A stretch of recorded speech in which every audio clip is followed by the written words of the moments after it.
Welcome to the third episode of this series, After Effects Essentials, brought to you by Creative Unicorns. Let's roll the intro.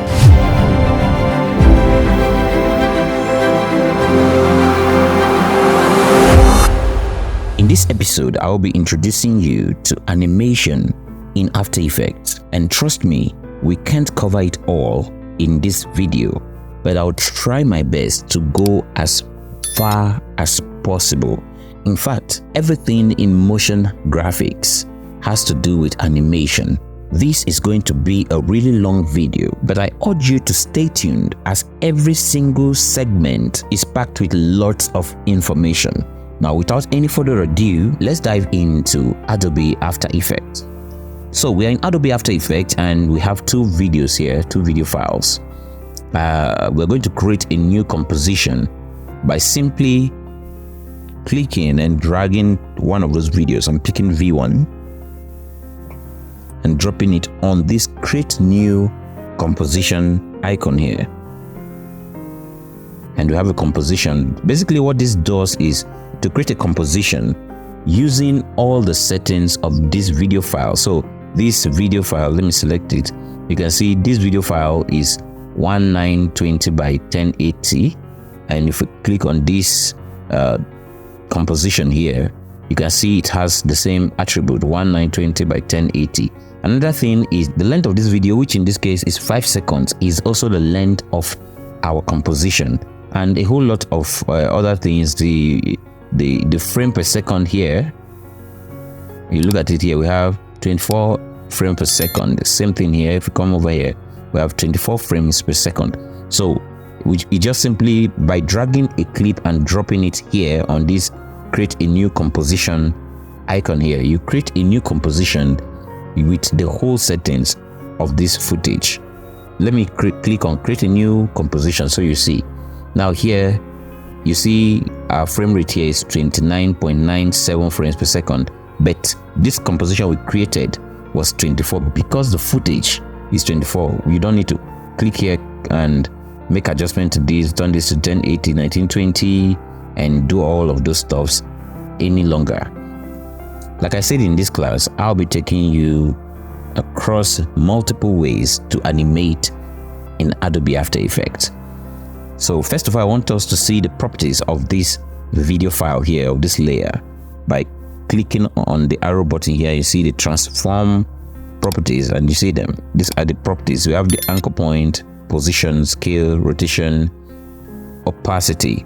Now basically what this anchor point refers to is this center point of this footage. You can see it here, this center point, it is there.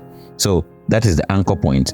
So we can change the position of this anchor point here, which we will dive into very soon. Now our position here tells us the position of our footage in this frame. This position right now, you can see we have this is the x-axis and this is the y-axis. The x-axis being the horizontal axis, the horizontal plane, and then the y-axis being the vertical plane. So you see, if I make changes to this x-axis here, see what happens. You see that it moves the footage along the horizontal plane. You see that? And we can just Ctrl Z, and then if I move this one, if I make changes to the y-axis, it moves our footage up and down along the vertical axis. So I believe you understand that. Ctrl Z to return it back to where it was. Now we have the scale here. This scale, with this scale, you can see we have 100 here, we have also 100 here. This is also your x-axis and your y-axis. At this point, this footage is scaled to 100%. So now we can make changes to this by increasing or reducing the value. And I want you to notice something. While I make changes to this first one, this one also will be changed to the same number. Let's try it. Can you see it? Can you see how it zooms in and out, the scale of the footage? You see it. And inside, due to this number affects this one, you can see this is 148 and this is also 148. Let me Ctrl Z. Now if you want to increase the scale across the y-axis or the x-axis. So if we turn this off, you see that I can make changes to one of the axes without it affecting the next axis. This is more like a link between the x and the y-axis, but that link has been turned off. So let me increase the x-axis, and you see how we can increase our footage along the x-axis. You see that? And then let me make changes to this, and we can come and do the same thing for our y-axis, and you see how we can scale across the y-axis. You see that? I'll Ctrl Z, and we'll need this to be turned on most of the time, so I'll leave it on, and you see this, we can increase it across time. Now the other thing here is rotation, which you can make changes to the degree of rotation. You can make changes to it by clicking here and dragging, and you see how we are able to rotate our picture. Now this is where the anchor point comes in. You see that? Even in our scale, the anchor point comes in. Now you can see something that if I try to rotate this now, this anchor point is the pivot point where your footage rotates on. You can see if I do anything, it's rotating across that anchor point. Let me Ctrl Z. You see the same thing with scale. It scales in and out to that anchor point. Do you see that? To that anchor point. It also comes out using that anchor point as a reference. You see that? Ctrl Z. And finally, we have our opacity, which has to do with how visible or invisible our footage is. So if I reduce it, you see it disappears, and if I increase it, it appears. All right, we're heading somewhere. Now, talking about our anchor point, like I said, we can change the position of the anchor point, which you see, it looks as if this footage is going downwards. You see that? But it's not really going downwards. What's happening is we are changing our anchor point relatively to our position. The anchor point is changing, so our position parameters also need to change to match where we move this anchor point to. Do you see that? Now we have moved our footage up there. Instead of our anchor point being here where it used to be across the center, it is now somewhere here. If I move this anchor point even further, okay, now let's do this. Yeah, I move this anchor point almost to this end, then move our position back, move our footage back to position. See what happens when I try to scale in and out. It will scale to that position. Do you see that? Do you see that? Now if I try to rotate, it also rotates using that point as a reference. It's no longer rotating in the center. Do you see that? So this is why we have an anchor point. You know, when I got started with all of this, I kept asking myself, why should we have position and still have anchor point? Because when I move this anchor point, it removes the footage like position. Now if I move position, it also still moves the footage. So why do we need to have it? Is it not a repetition of attribute? But I believe I have answered your question in case you have similar kind of questions. Now you can make as much changes as you want to your footage. Let me reduce the opacity, just scatter the footage, scale in, and also rotate. Now let's say this is what you have, and you want to return everything back to how you got started. You can just click on reset, and everything returns back. See, our anchor point is now in the center, our position, everything returns back to how it was, and you can see the scale is now 100%, the opacity is 100%, and the rotation is at 0, so 0 degrees. So let me go back, Ctrl Z. This is where we were before. If you want to change, like reset any of these parameters, you can also do that by going to a particular, like rotate, right click on rotate and click on reset. Now you can see only the rotation has been reset, anchor point is still to the side, our scale is still up above 100, which is 162 here, and our opacity is at 77. Only this one resets back to 0. And you can also click on opacity, do the same thing, click on reset, and you see we have opacity reset, and now this footage is completely visible. And if you want to reset everything, click on the global reset for that layer, and we have our footage like this. Like I said in this class, I'll be showing you how to animate, and so far you notice that we are doing some animation already by scaling. You see this, but the only thing is when you scale it down like this and you play your footage, you see this, and you play your footage, it doesn't change. Like it doesn't maybe scale in while it is playing or scale out while it is playing. That is where animation comes in. And for you to animate, I want to introduce you to your stopwatch here. This, as you can see, this looks like a clock, like a stopwatch. You see it. This represents time across your timeline. Do you understand? So if I move this playhead to the very beginning of this footage, click on, okay, let me reset this whole thing, and then come on scale. Now let's go back here, and then come on scale here and click on the stopwatch. You will notice something is being added here, and the stopwatch is now blue, which shows it is active. And we also have something added here at the end. This way you can add or increase or add or subtract keyframe. So now if we go further, let's say at 1 second here, you want this footage to zoom in, you can just click on this scale and zoom it in as much as you want. And then let's go to the beginning and run preview. Can run a run preview here, and you see that. Do you see that? Now, does that make sense? You see, and see something else. This particular keyframe here, I can drag it forward somewhere here, and then it slows down how the zoom works. You see how slow the zoom is working down to that point. It stops. You see that? Now, do you see that? So this is how you can animate your scale. Now, it's not only your scale you can animate, you can also animate your rotation. For instance, come to this beginning here and click on the stopwatch. This is being added and a new keyframe is added here. Just go forward and click at this point. I'll make this 1, and it looks like nothing has happened, but you see that something actually did happen. Let's play it. Do you see that? That's it rotates 160 degrees. If I can decide to come to this point here, let me see, come to this point here. I can decide to come to this point here and change the number, like change it from back to 0 and then make it 180 degrees.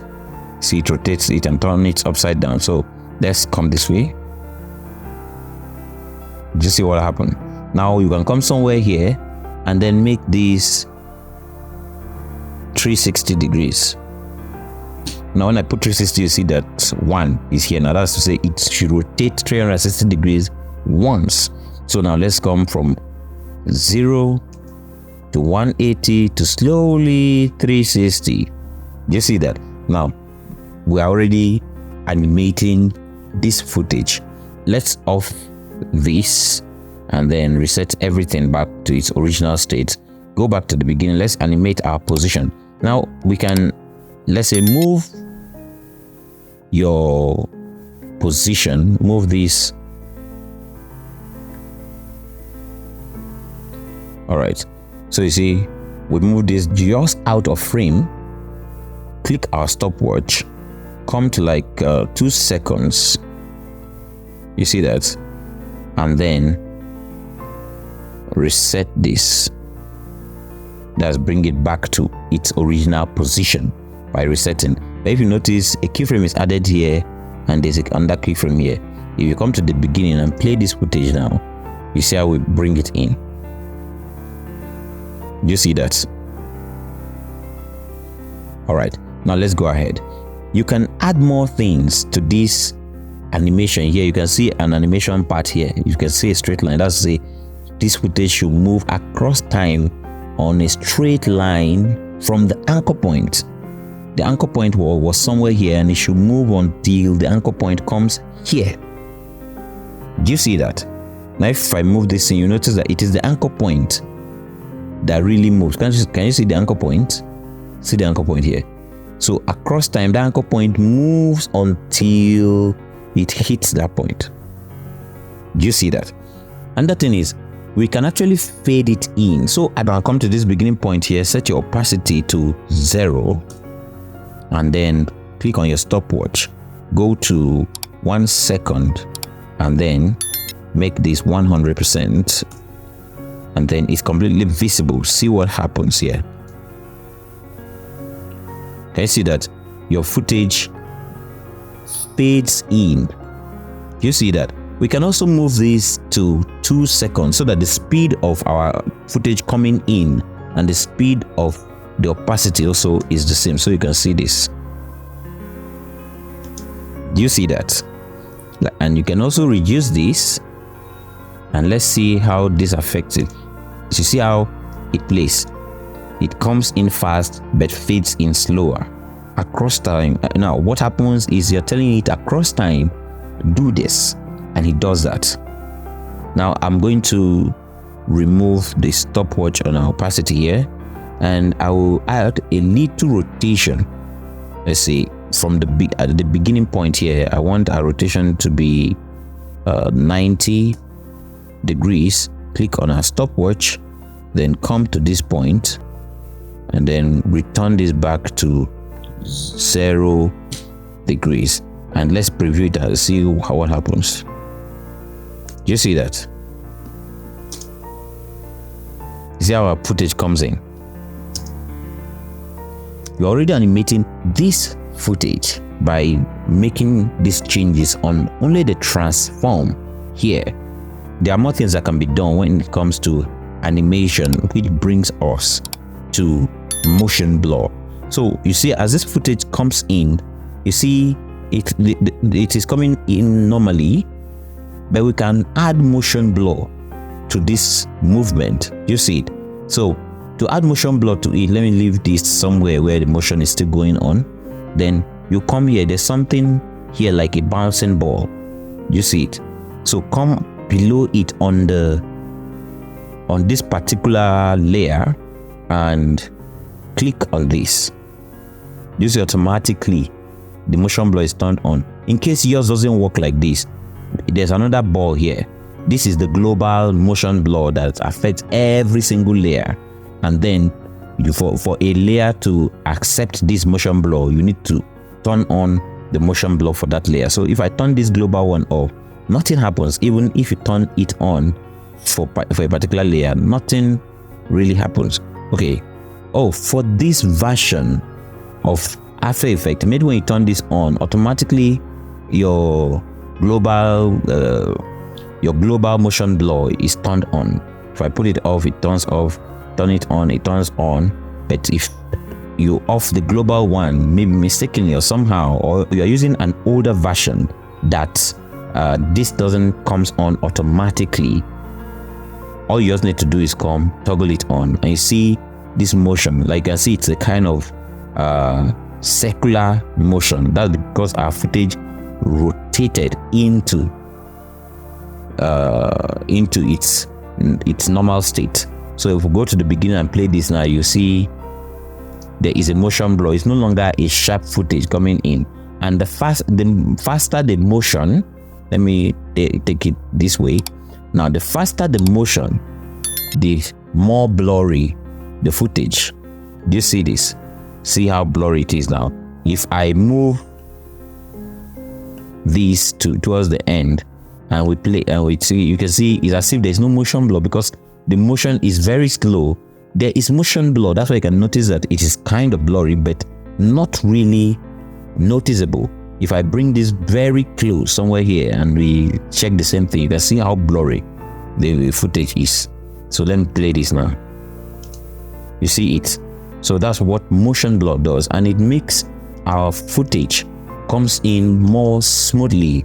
Like the motion blur is there and the footage is moving, which is motion. Like it gives it a realistic simulation of motion. Do you understand? Now there is more that we can do, like this movement here. Let me turn off our motion blur. I want you to notice something with this movement. Move this over here. Right, I want you to notice something with this movement. It just comes in and stops. Like it's so sudden. The movement, it is so sudden. Do you see that? So if you want it to come in and sit in easily, like it comes in subtly, what you can do is click on one of these, that's on the keyframe. Click on the keyframe in question and hit F9 on your keyboard. I'm going to bring it up somewhere here, the shortcut to be somewhere here. Now, so right click on this keyframe, go to keyframe assistant and easy ease, or you click on F9. You see it? Then you click on easy ease F9, or you ease out, because this is the last keyframe here. So let's click on easy ease, which is it from both direction, left and right, or in and out, and see how it goes in. You see how it sits in more subtly. If you can do the same thing on this keyframe, go to easy ease, and both of them are now eased out rather. So you see how it sits now. See how it sits more subtly. You understand this more, or you understand the use of this more when you do more advanced animations. All right. Okay, and like I told you that, like I told you in our previous videos, that even our effects can be animated. So I would like to add an effect here so that we see how we animate this effect. I'm going to bring this second clip and drop in our new composition. So we have a new clip here for us to animate with effects. So let's go to our effects. I'll still use the same blur, fast blur. Now we have it here. Before we go ahead, I want to introduce you to some shortcuts. Earlier on, I showed you how you can access your transform, where you see your position and all of this. Now, all of these have their own shortcuts, which I'll show you now. For instance, if you want to see your opacity, you click on T on the keyboard and you see we have just opacity. Instead of filling this place with a lot of attributes, we have only opacity. Now, if you want to see your position, you click on P and you see it changes from opacity to position. Now, if you want to see your anchor point, click on A and you have your anchor point right here. If you want to see your rotation, click on R and this comes up here. So the shortcut T for opacity, P for position, A for anchor point, and R for rotation. Now, if you want to see like two shortcuts at once, you can click, for instance, you want to see your position and your opacity, click on P, it appears, then hit Shift and the shortcut for opacity, which is T, click on it, and you see that we have the two of them here. You can still add another one like the shortcut for anchor point, which is A. Hold on Shift and click on A. You see the three of them are being added, and you can add as many of these that you want. There's another shortcut I want to show you. For instance, if you have your position, let me add a keyframe here. Go somewhere here and add another keyframe. Now this is our position being animated here. If I click on position, I off this. If you click on U, your position comes up. Why is U bringing up our position right now? What U does is it brings out any attribute that has keyframe on it. I'll repeat that. What your U does is it brings out any attribute that has keyframe on it. In this case, we have keyframe on position, so we have it. So if I bring let's our T now and just add a keyframe, without even doing anything, and then just off this. If I click on U, you can see that it brings out both position and opacity because both of them has a keyframe on them. Now I'll show you something else very, very interesting. Then bring on R. In this case, I'm not going to add a keyframe, but I'm going to change the attribute. You see it, and then let's close this. If you hit on U, our rotation doesn't come up. But if you hit on U 2 times like this, you see we have our rotation up, even though there's no keyframe. What that means is when you hit on U 2 times, it brings out any attribute that you have made changes to. All of these shortcuts will come in very handy in the future. So let us leave these shortcuts, and I'll reset this layer, and we are back at the beginning. So like I said, you can also animate effects. So at the beginning here, you see we also have our stopwatches here. You can click on blur radius, and it's already been added, just that you can't see it yet. Then come to like maybe 2 seconds here, and then increase your blur. So what that does is it starts clear, and in time it blurs out. Do you see that? Now let's say what I wanted to do was to start it from a blurry footage and gradually make it clear, but then I already made this mistake. What do I do? That is where your U shortcuts come up. Click on U, and you see it brings out our effect and the parameter that was affected. So we can move this keyframe here and then move this one to the beginning. You see that? So move this one to like our 2 seconds thereabout. Move it to our 2 seconds thereabout. Then let's play it now. See, you see it gradually comes into focus.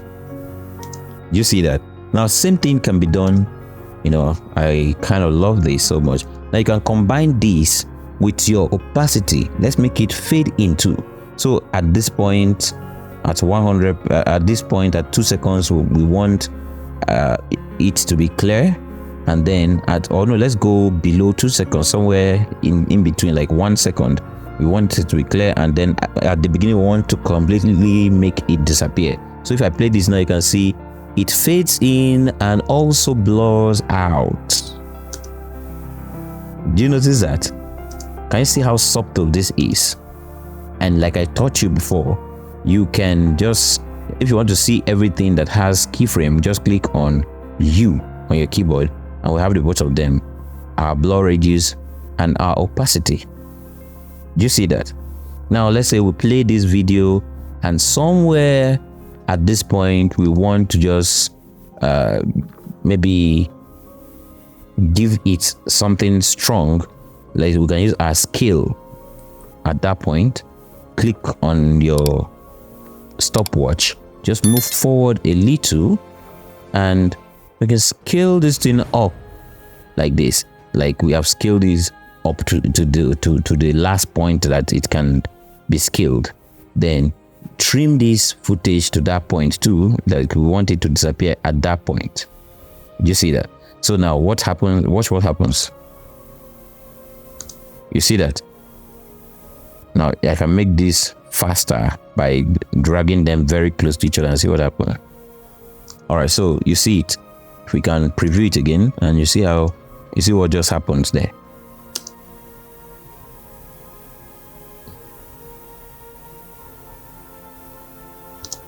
So you see how much animation we can actually do here. You see it fades in and also reveals, shifts from blur to a clear footage, and you see all of that. We can do this to every single effect in this place. For instance, let's say we want this to change from black and white, which you remember we used tints in our last class to make our footage black and white. So we can just come somewhere here. Let's say after it blurs in here, somewhere here, we want it to be full, the color to be full. Click on your stopwatch, then go forward a little, and then makes it 100. See what happens. So we can play our footage from the beginning, and then the color goes off. Do you see that? I believe this is really interesting. I'm really enjoying myself here. Now you can see that we have so many things going on here, and for you to see all what you've keyframed and see all what has been animated, hit your U, and you see all of them are here. Your blur radius was, that's your first blur radius was keyframed, or your tint amount was keyframed. If you notice, it's not the whole tint like this, map to black, map to white, are not here. It's only the one that were keyframed. Do you understand? and then our scale was keyframed and opacity was keyframed, you can decide to toggle off any of the keyframe and the keyframes disappear along that particular part. If you hit U again and bring hit on U again, you see that that one is no longer among the list. There's a whole lot you can do when it comes to animation, and to further explain this, we'll have to dive into composition. So in our next class, we'll be handling composition in After Effects. Hoping to see you in the next episode. If you enjoyed this episode, why don't you subscribe right now, and don't forget to hit that notification bell so that you'll be the first to be notified when we release the next episode. Don't forget to like, share, and comment. If you have any questions, just comment. I'll be sure to respond to you, and I might just make a video just to answer your question. So until next time, stay creative.